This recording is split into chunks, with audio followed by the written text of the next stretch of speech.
풍요로운 하루를 위한 마음 낭독. 신용 잃은 남편이 부인에게 신용을 회복하는 방법. 평소 부인에게 신용 잃은 남편들이 다시 신용을 얻는 조언을 구하기 위해 나를 많이 찾아온다. 그런데 요즘 부인들은 생판 모르는 남의 말은 잘 들어도 한번 신용을 잃은 남편의 말은 콩으로 매주를 쓴다 해도 믿지 않는다. 그런데 희한하게도 부인들은 그래도 남편이고 아이들의 아빠인데 하면서 잘 참고 산다. 부부싸움은 칼로 물베기라고 하지 않던가. 사실 이 정도가 되면 극한 상황까지는 아니다. 남편이 부인에게 신용을 잃은 원인을 사람에 따라 각각 다를 것이다. 물론 외도를 하거나 도박을 해서 큰 돈을 날렸거나 몰래 주식을 하다가 큰 손실을 입는 등 치명적인 잘못이 아니라면 대개 부인들은 용서를 한다.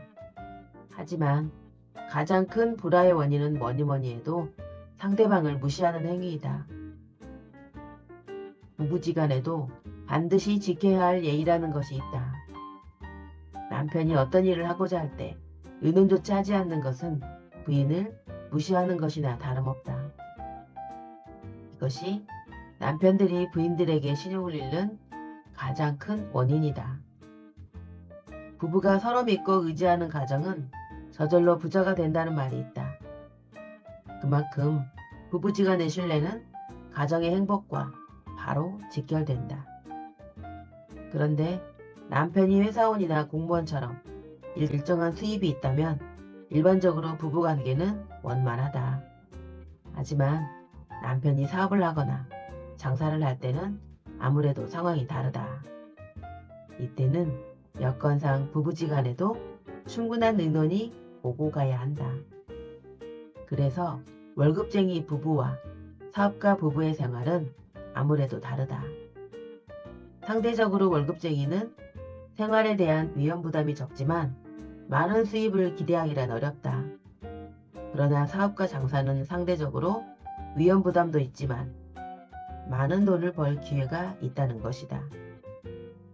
일전에 30여 년 동안 직장을 다녔던 한 남편이 퇴직을 앞두고 고민 끝에 나를 찾아왔다. 그는 그동안 직장을 다니면서 별탈 없이 무난하게 인생을 살아왔지만 이제는 회사를 떠나 다른 일을 시작해야 할 때였다. 그의 나이는 겨우 50대 중반에 불과했다. 시대가 시대인 만큼 회사가 그에게 더 이상 자리를 허락하지 않았던 것이다. 그는 회사를 퇴직하기 전부터 앞으로 어떤 일을 할 것인가 오랫동안 고민을 해왔다. 선생님, 저는 사업을 하고 싶은데 앞으로 잘할 수 있을까요? 사실 그동안 그가 어떤 일을 했는지 잘 모르는 상태였다. 다만 그의 눈빛을 보자 자신감에 차이는 얼굴이었다. 그는 직장에서 IT 분야의 전문가였다. 그는 그 일을 퇴직 후에도 계속 하고 싶어 했다. 부인과는 의논을 했나요? 어떤 대답을 하던가요? 아직 집사람과는 의논하지 않고 주위 친구들이나 동료들과 의논했습니다. 그래요? 그들이 찬성을 하던가요? 반대를 하던가요? 어려운 때인데 사업하지 말라고 듣고 말렸어요. 나는 이렇게 말했다. 당신에게 가장 중요한 사람은 바로 부인이고 당신을 가장 잘하는 사람도 바로 부인인데 어째서 남과 의논을 했나요?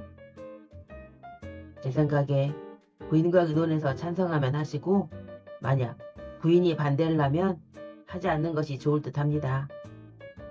그는 나의 말에 깜짝 놀랐다. 그렇군요. 정말 고맙습니다.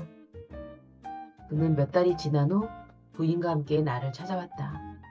퇴직 후 차린 회사가 꽤 잘 됐던 것이다.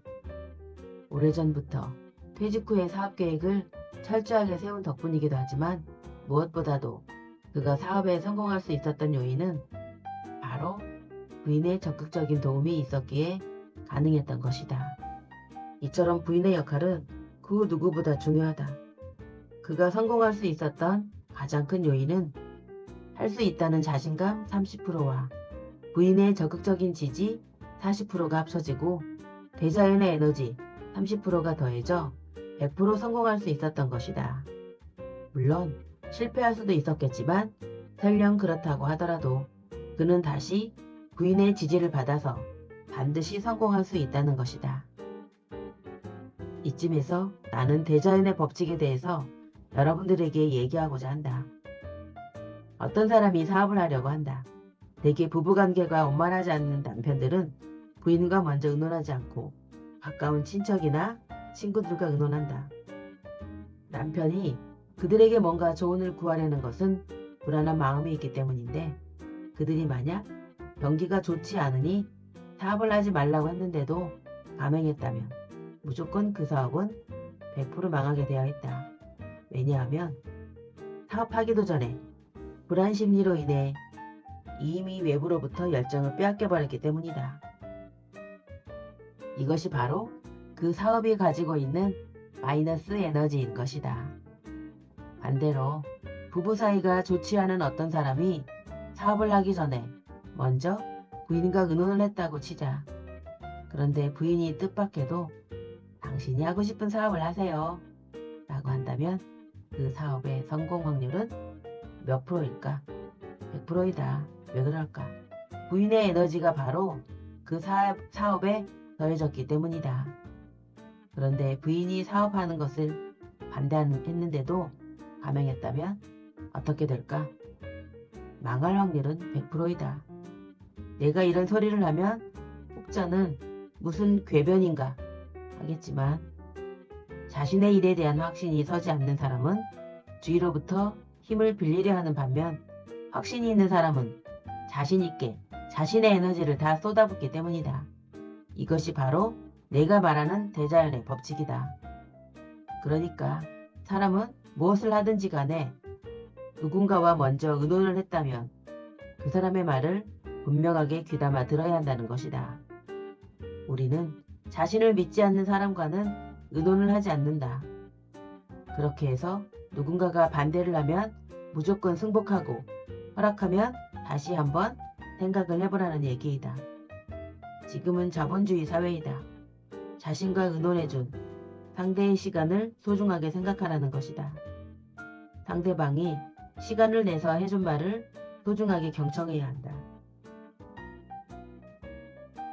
자신에게 시간을 내주고 의논해준 사람의 한마디는 매우 중요하다. 말은 곧 에너지이다. 내가 누군가와 상의를 했다는 것은 상대방의 말을 듣기 위함이다.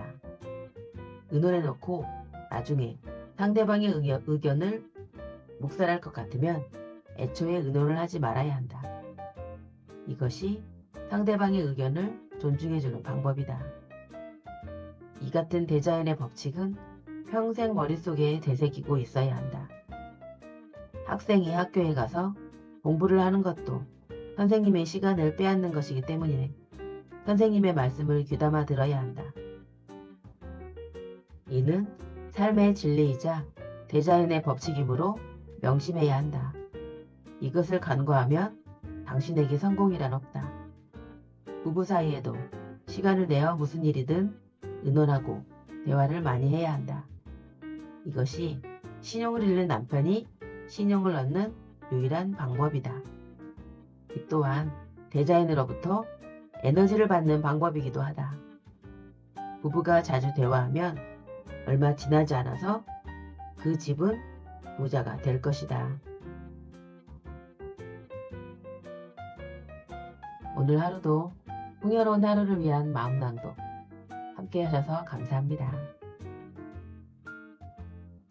부부 간의 믿음, 신뢰 참 중요하다는 생각이 듭니다.